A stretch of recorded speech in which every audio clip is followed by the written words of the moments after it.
So you're a new motorcycle rider or are recommending bikes to someone who is and don't know where to start. Never fear, here's your one-stop updated resource. I've been riding for a quarter of a century and reviewing motorcycles for 4 years now, so I'm here to help. It's been almost 3 years since I released my top beginner motorcycles for all riders video. I made that video when I had about 900 subscribers on this channel and much has changed. I have more subscribers, which is great. I'm grateful to everyone who has subscribed. However, more importantly, many new beginner-friendly motorcycles have been introduced since the last video came out, and so we have many more choices. So let's do it again. In this video, we'll look at the market and examine the best beginner-friendly bikes in various segments. We'll look at adventure bikes, cruisers, retro motorcycles, naked bikes, sport bikes, dual sports, and scramblers. That's a new category because a couple of beginner-friendly scramblers have come to the market. We'll also look at which of these will be the best for touring. Now, along with bike recommendations, I'll also give you my own experience both riding and teaching my wife Brooke how to ride as to which kind of motorcycle you should choose. This will depend on your height and size, where you want to ride, and what kind of riding you intend to do. Ooh, this might be a long one, but there is much to say. So settle in and let's take a look at the current crop of beginner-friendly motorcycles. And if you find this content valuable, please consider subscribing, liking the video, and sharing it with someone who would find it interesting.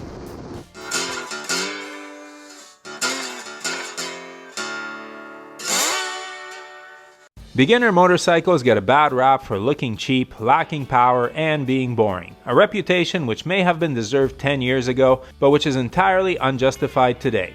The current crop of beginner-friendly bikes not only offers premium styling, but also focuses on providing real performance both in terms of power and handling to new riders. And that's what I want to focus on here. Which motorcycles will grow with you as a rider? If you want to get a throwaway bike you can learn on and bang about, pick up a used Kawasaki Ninja 250. You can get these for the change in your pocket, some lint, and a paperclip. But as far as new motorcycles go, we have a huge range to choose from, especially in the hottest segment going, adventure bikes. Adventure motorcycles have been all the rage for well over a decade and show no signs of slowing down. And no wonder. They're comfortable, decently powerful, handle pretty well, and can do just about any type of riding, including some off-roading. If you're only going to have one motorcycle, an adventure bike can almost do it all. I ride a Yamaha Tenere 700, and it fulfills all my needs. On the other hand, ADV bikes tend to be a bit heavier and more expensive than naked motorcycles with similar engines.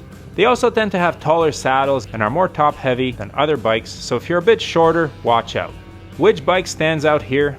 Let's look at a few, each of which excels at a different thing. First is the Honda CB500X, which has a 471cc, 47 horsepower, 32 pound-feet of torque parallel twin engine. Quite simply, this is the largest of the small adventure bikes. It is the most comfortable, has the most torque, and is the best for two-up riding and long-distance touring. It's a bit heavier than the competition, weighing 430 pounds wet, but is not too heavy for most riders unless they're rather small. The 32.8-inch seat height is accessible to most, and the power is sufficient for effortless highway cruising but doesn't come on aggressively. Oh, and it's a Honda. Its reliability is beyond reproach. Both 3 years ago and today, the Honda CB500X is the best all-around smaller adventure motorcycle on the market. If you want a bit more sporty performance, the single-cylinder KTM 390 Adventure is much lighter than the Honda at 380 pounds, has a 43 horsepower single-cylinder motor and several trick electronic assists like cornering and off-road traction control and ABS. Because of its low weight, this bike is quicker and handles better than the Honda, but the seat is almost an inch taller and KTM does not have Honda's solid reputation for reliability. Speaking of Honda, my wife Brooke's motorcycle, the CRF 300L Rally, is the lightest and most off-road worthy of all adventure motorcycles sold in North America. It rides trails like a dual sport, but does give up some pavement performance. With only 27 horsepower, it will not run with the other bikes I mentioned on pavement, but with a wet weight of only 340 pounds and a massive 10 inches of suspension travel, it's the most capable off-road. That suspension travel comes at the price of a very tall 34.6-inch seat height, and Brooke's bike had to be lowered before she felt comfortable on it. This bike will top out at around 120 km per hour or 75 miles per hour and slower uphill. Get this one if you like dirt and are primarily riding slower roads. Finally, if you want an adventure bike with a stock lower seat, the Royal Enfield Himalayan saddle sits at just 31.5 inches. This bike's specs are not impressive, with its 411cc single producing 24 horsepower and its wet weight over 420 pounds, but this is an example of the sum being greater than the parts. It will make it to highway speed, it looks good, and is surprisingly capable off-road for a motorcycle its size. I've trucked one over an off-road course and found it nicely settled over bumps, though lacking in ground clearance, the price you pay for that low seat. Moving on to cruisers, these relaxed motorcycles with their lower saddles, feet-forward riding positions, and typically softer power are particularly suited to new riders. I myself started riding in 1999 on a Suzuki Intruder 1400, which was a 1360cc cruiser with a ton of torque. And although I wouldn't recommend new riders start on bikes that large, I dropped the damn thing my first day, no damage fortunately except to my ego, smaller cruisers are great bikes to learn on. Even if they're a bit heavier than other beginner-friendly motorcycles, they seem lighter because of their lower center of gravity. While 3 years ago I would have listed the Honda Rebel 500 as the best option for cruising-oriented riders, lately Royal Enfield has raised their game in the area with the introduction of the Meteor 350 and Super Meteor 650. Check out my video on that bike in the top right corner. The Meteors are styling bikes, especially the 650 with its air-cooled parallel twin, which produces a respectable 46 horsepower and 39 pound-feet of torque. The Super Meteor is heavy at 530 pounds, so don't expect it to outrun a Rebel 500, which has similar power but is more than 110 pounds lighter, but it looks way cooler, and that's what cruisers are all about. Oh, and its 270-degree crankshaft makes the engine sound better than the Honda's 180-degree one.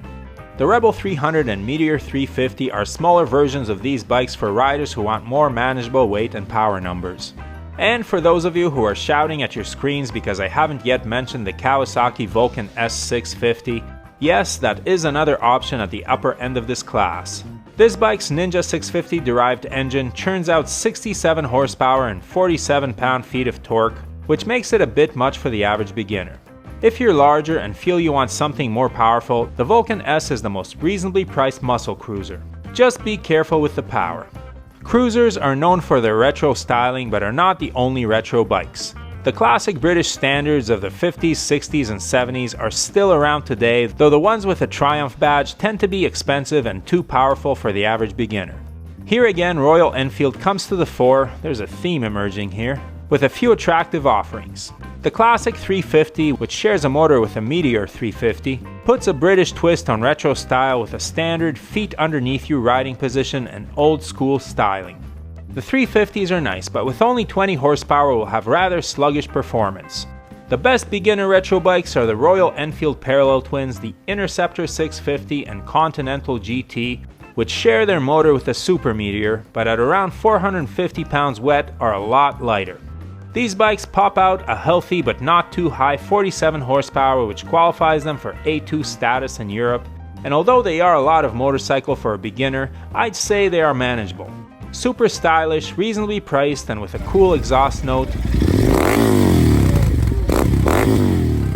These will not be easily outgrown as the riders gain experience and confidence. Naked bikes are perhaps the best motorcycles on which to learn to ride. Brooks' first motorcycle was a naked, and these machines are particularly attractive because of their light weights and typically good handling. They are essentially sport bikes with higher bars and less bodywork, and as such are built for performance.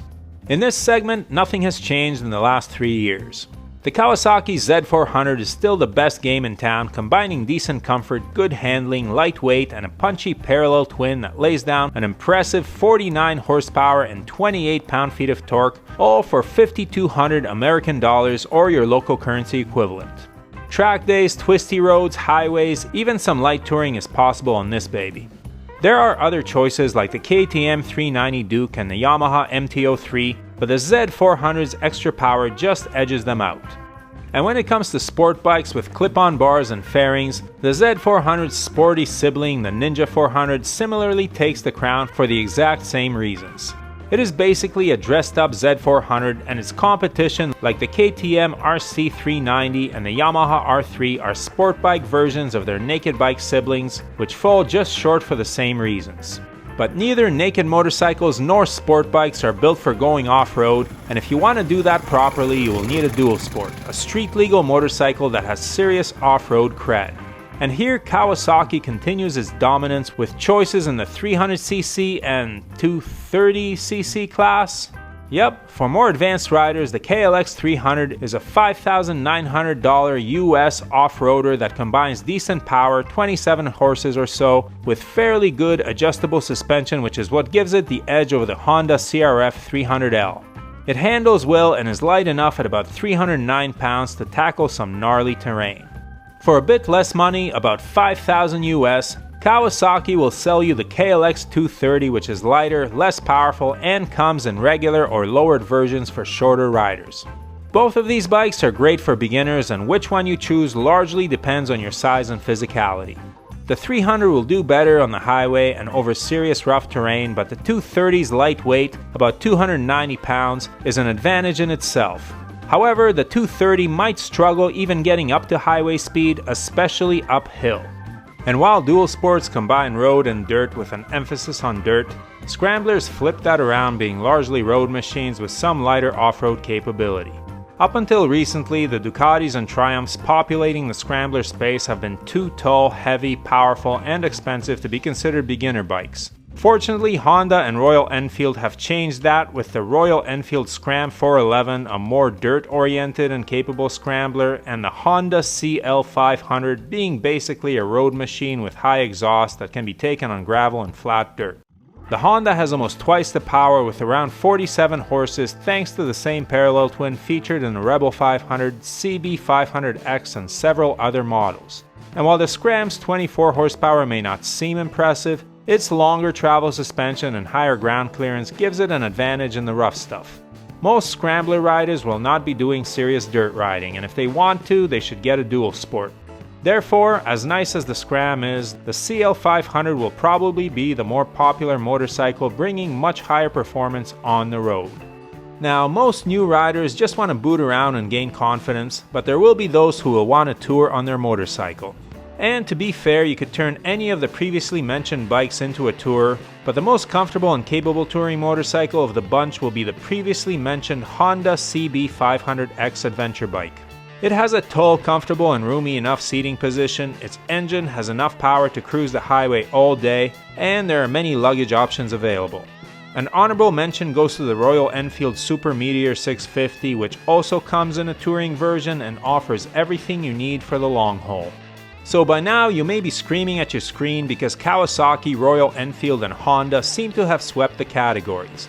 I did notice that this was happening when I was planning the video, but to be honest, these three companies just have stronger entry-level options. I ride a Yamaha Tenere 700 and would love to see Yamaha build a Tenere 300 based on the R3 motor.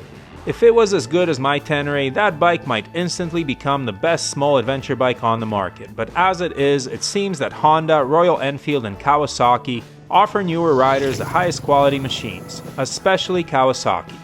And one more thing, there will be those piping in with suggestions of bigger motorcycles in the 700cc range with 75 and 80 horsepower motors. The used market is full of Suzuki 650s and Yamaha MT-07s, which are bikes that a new rider can grow into. I won't dissuade you from getting these if you really want them. You are less likely to outgrow them as your skills improve, but they are a lot to handle for new riders, and the insurance premiums on these can be way higher. I jumped into a big bike my first time around, and in retrospect I should have started on something smaller. Fortunately, no harm done, but other noobs may not be so lucky. I'll say this, if you have dirt biking experience from when you were a kid, you are less likely to plant yourself into a wall or a car. But if you plan on starting out on a larger motorcycle, take it easy for a good while before pushing the pace. If your bigger bike has power modes, put it in the lowest one for a few weeks like rain mode before you let the full thing rip. So there's an updated list of beginner-friendly motorcycles for your consideration. I know newer riders will have questions, and unfortunately I can't answer all the comments that will come in. If I answered every comment, I'd never make another video, not enough time in the day. I tried to answer them for the first couple of days. After that, maybe other commenters can help out with advice as well. So what kind of bike do you think is best suited for beginners? Which ones do you have your eye on, and which ones did I miss? I'm a little North American centric and don't know much about models not offered here. Please leave your questions and comments below, and good luck with your search for that perfect first ride. If you're interested in any of the gear that Brooke and I wear or use, or the camera equipment we use to film this channel, the links are below. Everything listed there was bought with our own money, and we are not sponsored by any company. However, the links below are affiliate links, and the channel is paid a small amount for referring you to shop at no additional cost to you. We do not recommend any products that we are not satisfied with ourselves, but we do strongly urge you to do your research and select the correct size for items like helmets and clothing. As always, thanks for watching, your support is greatly appreciated. Please hit that subscribe button, give the video a thumbs up, and leave a comment below. And whatever you ride, enjoy it. Wave at other bikers no matter what they're riding. We're all part of a brotherhood and sisterhood. Keep the rubber side down, shiny side up, and may the spokes be with you.